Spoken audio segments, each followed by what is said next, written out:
Hello friends, तो आज हम एक नया टॉपिक डिस्कस करने लगे हैं जिसका नाम है की बिहेवियर और हेल्पिंग बिहेवियर। ये हमारा पेपर 1 टीचिंग एप्टीट्यूड में आता है, जो नेट के सिलेबस में आजकल रिसेंटली क्वेश्चन इसका काफ़ी आ रहा है। तो अगर आप ये समझ लेते हैं तो आपके 2 नंबर तो कंफर्म है, क्योंकि ये कंफर्म आएगा ही आएगा, क्योंकि रिसेंटली देखा गया है दिसंबर 2020 और उससे पहले भी ये काफ़ी रिपीट हो चुका है टॉपिक। पहले नहीं आता था, ये आजकल आ रहा है। तो स्टार्ट करते हैं अपना टॉपिक। उससे पहले आपको मैं एक बताता हूँ, अगर आप इस चैनल पर नए हैं तो लाइक और सब्सक्राइब कर दें, और अगर कोई डाउट होगा तो मोस्ट वेलकम है, प्लीज़ कमेंट करना, ठीक है।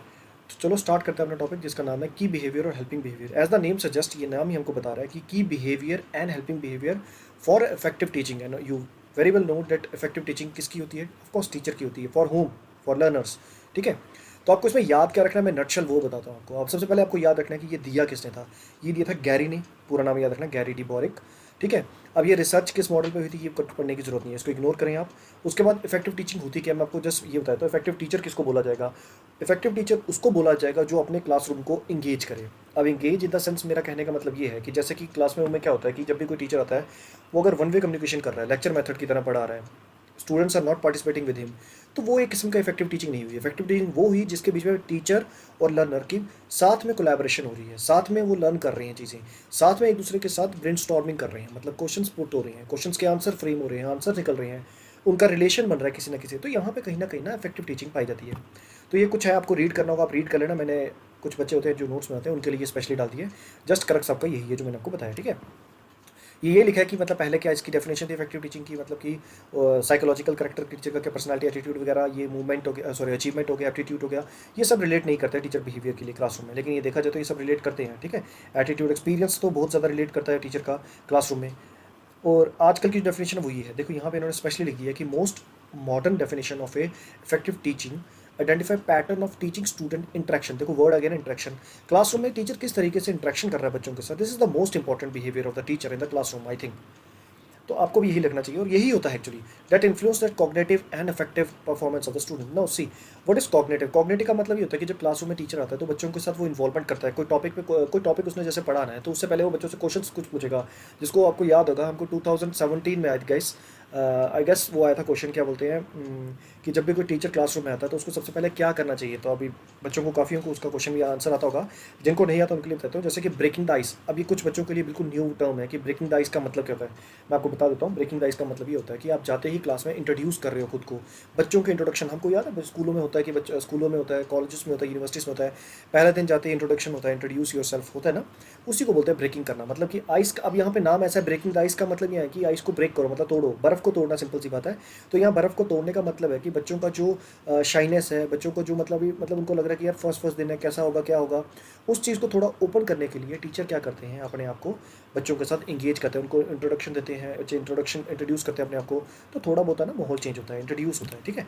तो कॉग्निटिव दिमाग का, यहाँ पे कॉग्निटिव का मतलब होता है दिमाग का यूज़ करना, ब्रेन का। अफेक्टिव, अब जाहिर सी बात है, कुछ भी चीज़ करोगे, परफॉर्म करोगे, तो आपको वो मतलब फीलिंग्स वगैरह सब कुछ इसके अंदर आता है, ठीक है। तो ये सारी चीज़ें आती हैं इसमें।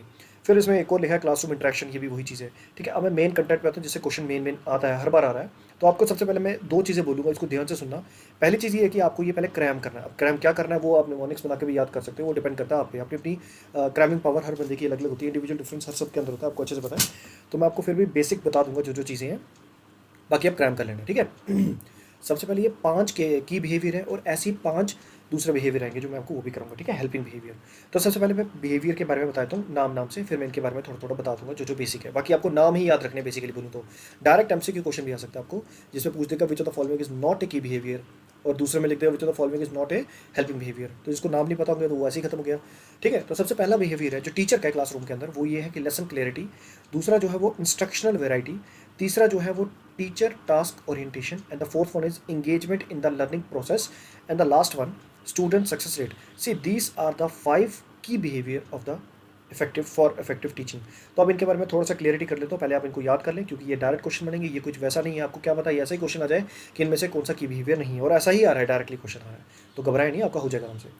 तो देखिए सबसे पहले क्या लिखा है, लेसन क्लैरिटी। देखो आप क्लासरूम में जा रहे हो तो आपकी लेसन की क्लैरिटी नहीं होगी, आपको कैसे बच्चों को पढ़ाना है या कैसे इन्वॉल्व करना है। तो लेसन की क्लैरिटी होगी तभी तो आप इन्वॉल्व कर पाओगे बच्चों को। तो आपको you should be clear that what to be taught in the classroom, मतलब आपको क्या पढ़ाना है क्लासरूम में, कैसे बिगिन करोगे, कैसे एंड करोगे, मतलब वो सब कुछ जो आपको करना है ना क्लासरूम में, it should be pre plan, आपको प्री प्लान करके जाना पड़ेगा, ठीक है। Then coming to instruction variety. देखो आप क्लासरूम में जा रहे हो तो we all know that in our classroom there are persons who get they always have a some previous knowledge, and some students are like they do not have any previous knowledge regarding the content which are going to deliver in the classroom by the teacher. तो इस time पे teacher का क्या काम है, that he or she should do variety in instructions while giving an instruction. मतलब कि उनको क्या करना चाहिए टीचर्स को, कि जब भी आप बच्चों को पढ़ा रहे हो तो आपको इतना पता है कि क्लासरूम में बच्चे कुछ ऐसे हैं जिनकी नॉलेज बहुत अच्छी है, सुप्रीम है, कुछ ऐसे हैं जो नॉलेज अच्छी नहीं है, इंडिविजुअल डिफरेंस है बच्चों के बीच में। तो आप एक काम करो, इंस्ट्रक्शन में वैरायटी ला दो, ठीक है। आप अपनी वॉइस को ऊंची नीची करो। अच्छा, आप जिनकी नॉलेज जहाँ तक है उनको वहीं से स्टार्टअप करो, मतलब उनको वहीं से रिलेशन बिल्डअप करो कि भाई साहब ऐसा होता है वैसा होता है, ठीक है। अच्छा, वॉइस, टीचर वॉइस भी बहुत अच्छे से यूज़ करते हैं क्लासरूम में। Sometimes the students are not taking part in the classroom, और sometimes the students are ignoring the lecture, so the teacher should take a pitch of his or her, sometimes लो और sometimes high, मतलब अपनी volume को थोड़ा ज़ोर से बोलना, थोड़ा धीरे बोलना, हाथों की मूवमेंट, आंखों की मूवमेंट, ये सारी चीज़ें जो होती हैं ना जो क्लासरूम में टीचर को करने चाहिए। जिससे क्या होता है कि आप बिहेवियर है, बेसिकली आप क्या कर रहे हो, टीचर बने हो और आप बच्चों को पढ़ा रहे हो, तो आप अगर एक मोनोटोनियस की तरह, मोनोटोनी की तरह एक ही बच्चे को एक ही कंटेंट को सेम ही तरीके से पढ़ा रहे हो, तो वो एक मतलब वो मज़ा भी नहीं आता है।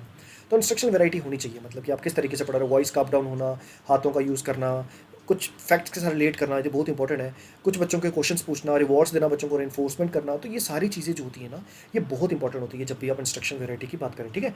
आपको याद रखना, इंस्ट्रक्शन वैरायटी में नटशल यही है कि इंस्ट्रक्शन वैरायटी में जब टीचर कोई क्लासरूम में है तो उसको वैरायटी तरीके से ना इंस्ट्रक्शन को देना है, एक तरीके से नहीं देना है। मतलब हाथों को यूज़ करे, ब्लैक बोर्ड का यूज़ करे, व्हाइट बोर्ड का यूज़ करे, अच्छा ऑडियो वीडियो एड्स यूज़ करे, तो ये सारी वैरायटी को यूज़ करके वो अपनी इंस्ट्रक्शन दे सकता है। Then coming for a teacher task orientation, देखो जब भी कोई टीचर क्लासरूम में आता है, टीचर का ये काम होना चाहिए कि जो भी उसको हॉर्स मिलते हैं पढ़ाने को, जैसे स्कूल टाइम में 35 to 45 मिनट्स मिलते हैं, कॉलेज टाइम में भी अप्रॉक्स इतने मिलते हैं, यूनिवर्सिटी टाइम में 1 आवर तक मिलता है क्लासरूम, 1 घंटे की क्लास होती है। तो टीचर का एक प्लान होना चाहिए कि मेरे को ना अपना जो टास्क है, मेरे को जो अपना काम करना है, मेरा जो लेक्चर मैंने प्रिपेयर किया है, किस तरीके से मैंने क्लासरूम में जाके हैंडल करनी सिचुएशन, ताकि कोई भी ना इंटरप्शन नहीं आए, और मेरा जो कंटेंट है, जो मैंने सोचा है कि मैं प्लान करके आया हूँ या आई हूँ, उसको मैं डिलीवर कर सकूँ। तो अपनी प्लानिंग करना कि किस तरीके से मैं अपनी जो टीचिंग है उसको स्पेंड करूँगी क्लासरूम के अंदर या करूँगा क्लासरूम के अंदर, उस चीज़ की बात करता है ये टीचर टास्क ओरिएंटेशन। मतलब कि आप किस तरीके से अपने टास्क को परफॉर्म करोगे ताकि वो स्मूथ तरीके से ख़त्म हो जाए। तो इसमें यही था। फिर उसके बाद बात करें, नाउ हम पढ़ेंगे engagement in the learning process. देखो इंगेजमेंट लर्निंग प्रोसेस, देखो आप क्या कर रहे हो, बच्चों को ना कुछ काम दे दें ऐसा जिससे कि बच्चे ज़्यादा से ज़्यादा इंगेज हों। उनको उस प्रोसेस को करने के लिए बच्चों को ही छोड़ दो कि बच्चे आप खुद करो इन चीज़ों को, ठीक है। तो जिससे क्या होता है, इंटरेस्ट बिल्डअप होता है, वो अपने दिमाग को ज़्यादा से ज़्यादा यूज़ करते हैं। टीचर को एज ए फैसिलिटेटर की तरह यहाँ पे प्ले करना चाहिए, नॉट एज ए मतलब कि उनको जैसे क्लासरूम में आके पढ़ा रहा है, लेक्चर हर फैसिलिटी देना है। यहाँ पे उनको बस हेल्पिंग बिहेवियर करना है, आपको उनकी हेल्प करनी है ताकि वो बच्चे इन्वॉल्व कर सके, अपने आप को इंगेज कर सके लर्निंग प्रोसेस के अंदर, ठीक है। शॉर्टकट यही है, ताकि बच्चों की कन्फ्यूजन दूर हो सके, वो इंडिपेंडेंट बन सकें, ठीक है, बन सकें, और इंटरेस्टिंग तरीके से वो काम कर सकें। उनको इंटरेस्ट बिल्डअप करना, बेसिकली इंगेजमेंट लर्निंग प्रोसेस, उनका इंटरेस्ट बिल्डअप करना, ताकि वो लर्निंग प्रोसेस अच्छे। और जाहिर सी बात है, जहाँ पे बच्चे का इंटरेस्ट होगा वो लर्निंग भी परमानेंट हो जाती है, वो परमानेंट रहती है, कभी खत्म नहीं होती। And the last one was the student success rate. देखो स्टूडेंट सक्सेस रेट जो सबसे ज़्यादा है ना, वो डिपेंड करता है जो स्टूडेंट्स, मैं आपको रीड करके दिखा रहा हूँ, student should spend about 60 to 70% of their time on task that allow almost complete understanding of the material being taught with only occasional error. देखो यहाँ क्या बोल रहा है, हम जब भी क्लासरूम में कुछ भी पढ़ाते हैं किसी को, तो जो स्टूडेंट का सक्सेस रेट होता है वो तभी सक्सेस रेट माना जाता है 60 to 70% अगर वो खुद उस टास्क को परफॉर्म करे, ठीक है। ऐसा नहीं है कि हम उनको करा रहे हैं, जैसे टीचर आ रहा है बिल्कुल ही हेल्प कर रहा है, सब कुछ ही उनको स्पून फीडिंग टाइप का कर रहा है, तो टीचर एक किस्म का बच्चे को स्पून फीडिंग कर रहा है, तो यहाँ पे बच्चा कुछ नहीं सीखेगा। जब टीचर बच्चों को खुद करने को, काम करने को दे देगा कि बच्चे आप खुद करें, तो बच्चे की अंडरस्टैंडिंग भी बढ़ेगी, और might be there may be error, but वो जो एरर होंगे ना, वो इट इज़ नॉमिनल, मतलब वो चलेंगे, इतने बड़े एरर नहीं होंगे, ठीक है। तो ये थे कुछ 5 की बिहेवियर। मैं रिपीट कर देता हूँ आपकी ये सारे बिहेवियर। देखो सबसे पहले आपको करना है लेसन क्लियरिटी। आप जब क्लासरूम में जब आपको लेसन क्लियर होनी चाहिए, आपको क्या कैसे कब पढ़ाना है, ठीक है। इंस्ट्रक्शन वैरायटी, मतलब कि आपको क्लासरूम में जब पढ़ाना है तो आपको इंस्ट्रक्शन वैरायटी रखनी चाहिए, आपको एक ही तरीके से नहीं पढ़ाना, ठीक है। टीचर टास्क ओरिएंटेशन, आपको मैक्सिमम टाइम को यूटिलाइज करना है, टाइम को वेस्टेज नहीं करना है, तो ये बहुत इंपॉर्टेंट है। इंगेज करना है लर्नर को, ताकि बच्चे अच्छे से अच्छा इन्वॉल्व करें, उनको कोई होमवर्क दे दिया, कोई असाइनमेंट दे दी, जिससे कि उनका खुद का रोल प्ले ज़्यादा हो जाए as compare to teacher role play. Basically engagement तो यही बोल सकते हैं आपको कि यहाँ पे स्टूडेंट सेंट्रिक अप्रोच यूज़ हो रही है, not a teacher centric approach. और स्टूडेंट सक्सेस रेट का मतलब ये था कि इसमें क्या होता है कि जो टीचर है ना, उनको बच्चों को काम दे दे जिससे कि वो अपना ज़्यादा से ज़्यादा इन्वॉल्वमेंट यूज़ करें, अपनी अपने ज़्यादा से ज़्यादा ब्रेन का यूज़ करें, कॉग्निटिव डोमेन का यूज़ करें, तो students should spend 60 to 70% of their time on the task, जिसकी वजह से उनकी अंडरस्टैंडिंग डेवलप होगी। ठीक है, अब आते हैं नेक्स्ट, अपने आते हैं की behaviour, sorry helping behaviour. Helping behaviour का मतलब होता है, यहाँ पे आप क्या कर रहे हो, यहाँ पे आप स्टूडेंट्स हेल्प करें, मतलब स्टूडेंट्स की हेल्प कर रहे हो कि किस तरीके से स्टूडेंट्स ज़्यादा से ज़्यादा रोल प्ले करें। वहाँ मतलब ये दोनों देखा जाए तो सेम है, लेकिन आपको दोनों में डिफरेंस पता चाहिए। वो की बिहेवियर है, वो फिक्स बिहेवियर आपको वो करने ही करने पड़ेंगे, और ये एड ऑन मान सकते हो आपकी, मतलब आपको हेल्प करनी है। 5 है ये भी, ठीक है। जैसे सबसे पहले बेसिक्स है आपको, using students idea and contribution. देखो आप क्लासरूम में जा रहे हो और अगर बच्चों के आइडिया को यूज़ नहीं ना कर रहे हो, तो आप एक किस्म का आप उस दुनिया में पढ़ा रहे हो बच्चों को जिससे कि उनका कुछ फ़ायदा नहीं होगा। आप एक टीचर हैं, आपको वैसा बिहेव करना चाहिए जिससे कि बच्चों को भी सब समझ आ जाए। आप अपना लेक्चर डिलीवर करने से फोकस नहीं होना चाहिए, आपको ये होना चाहिए कि टीचर का मेन काम ये होना चाहिए कि बच्चों को कितना समझ आया, आया भी कि नहीं आया। तो ये सारा काम बहुत इंपॉर्टेंट है। और स्टूडेंट्स के जो आइडिया होती है ना, उनको पक्का मतलब उनका रिलेशन बिल्डअप करें, उनकी मॉडिफिकेशन करें, क्योंकि there must be somehow ideas in the students mind related the content which is taught in the classroom. तो उनको अप्लाई करें, उनको कंपेयर करें, एंड द लास्ट समराइज करके उनको मॉडिफिकेशन कर दें।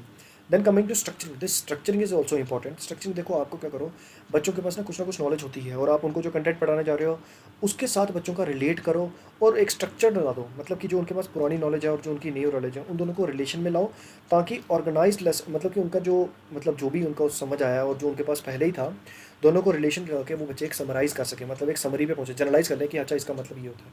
तो ये भी बहुत इंपॉर्टेंट है स्ट्रक्चरिंग। क्वेश्चनिंग का सिंपल सा मतलब ये है कि आप वैरायटी ऑफ क्वेश्चंस पूछें क्लासरूम में, जिससे कि बच्चों की ब्रेनस्टॉर्मिंग का यूज़ हो, और प्रॉब्लम सॉल्विंग की अप्रोच यूज़ की जानी चाहिए। प्रॉब्लम्स दे दो उनको, वो खुद सॉल्व करेंगे।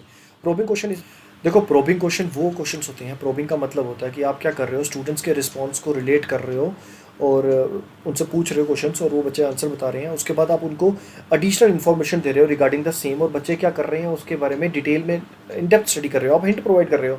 जैसे आपने कुछ क्वेश्चन पूछा बच्चों को क्लासरूम में, और बच्चों को उसका आंसर नहीं आता, ना you are going to give an hint so that they will conclude according to their hint. मतलब आपके हिंट यूज़ करके वो कहीं ना कहीं कंक्लूजन पूछेंगे, अच्छा इसका मतलब ये होता है। तो इस टाइप की चीज़ों को हम बोलते हैं प्रोबिंग क्वेश्चंस। प्रोबिंग करना बेसिकली ये बहुत इंपॉर्टेंट है कि ये करना चाहिए, ये बेसिकली हेल्प कर रहे हैं बच्चों की आप, ठीक है। और टीचर इफेक्ट, ये बेसिकली वो इफेक्ट होता है जिसकी वजह से, देखो आप क्लासरूम में जा रहे हो और आप टीचर हो, तो जब भी आप किसी स्टूडेंट को पढ़ाओगे तो वहाँ पे आपका कुछ ना कुछ इफेक्ट रह जाता है। बच्चों को कुछ चीज़ें बहुत जल्दी समझ आती, कुछ चीज़ें लेट समझ आती है। टीचर का बहुत बड़ा इफेक्ट पड़ता है क्लासरूम की लर्निंग एनवायरनमेंट पे।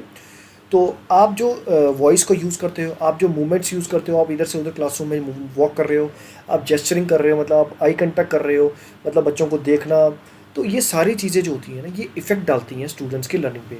तो ये कुछ थे की बिहेवियर, सॉरी हेल्पिंग बिहेवियर जो हमने किए हैं अभी याद। मैं रिपीट कर देता हूँ, जैसे कि using students idea and contribution, बच्चों के आइडिया को यूज़ करना, उनके आइडिया को स्ट्रक्चरिंग करना, बच्चों से क्वेश्चन पूछना, और क्वेश्चन पूछने के जब पूछे हैं तो बच्चों को अगर आंसर नहीं आ रहा तो उनको हिंट देना, इसे प्रोबिंग, ताकि बच्चे आंसर पे पहुँचे। और टीचर का इफेक्ट जो क्लासरूम होता है। नाउ अब इसके बाद ये जो प्रीवियस क्वेश्चन हैं ये मैं आपको नेक्स्ट वीडियो में दूंगा, ठीक है।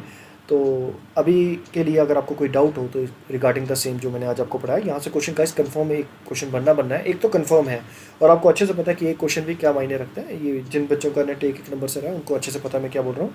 तो आप इनको एक बार रट्टा मार लें, फिर उसके बाद इसको निमोनिक्स की तरह याद कर लें। जैसे कि आपको निमोनिक्स की तरह क्या याद करें, जैसे ये 5 की बिहेवियर। सबसे पहले आपको मैं नक्शल पूरे समरी अगर बताऊँ तो ये है कि आपको की बिहेवियर और हेल्पिंग बिहेवियर का टॉपिक मैंने पढ़ाया है, जिसको दिया था गैरी बॉरिक ने, ठीक है, गैरी डी बॉरिक ने। फैक्ट्री टीचिंग आपको नहीं आता, ये करक्स बता रहा हूँ मैं। अब की बिहेवियर 5 टाइप के होते हैं, इसमें लेसन क्लियरिटी आता है, इंस्ट्रक्शन वैरायटी आता है, टीचर टास्क ओरिएंटेशन आता है, engagement in the learning process आता है, और स्टूडेंट सक्सेस रेट आता है। इन सबको याद कर लें। उसके बाद 5 हेल्पिंग बिहेवियर भी आपको याद करनी है, using students idea and contribution, structuring, questioning, probing and teacher effect, ठीक है। इसके साथ ये मैं लेक्चर अपना कंक्लूड कर रहा हूँ। तो अगर आपको कोई भी डाउट हो तो आप नीचे कमेंट करें। बाकी आपको प्रीवियस ईयर जो नेट क्वेश्चन आए हुए हैं वो मैं आपको नेक्स्ट वीडियो में डालूंगा। तो till that guys, thank you, bye bye.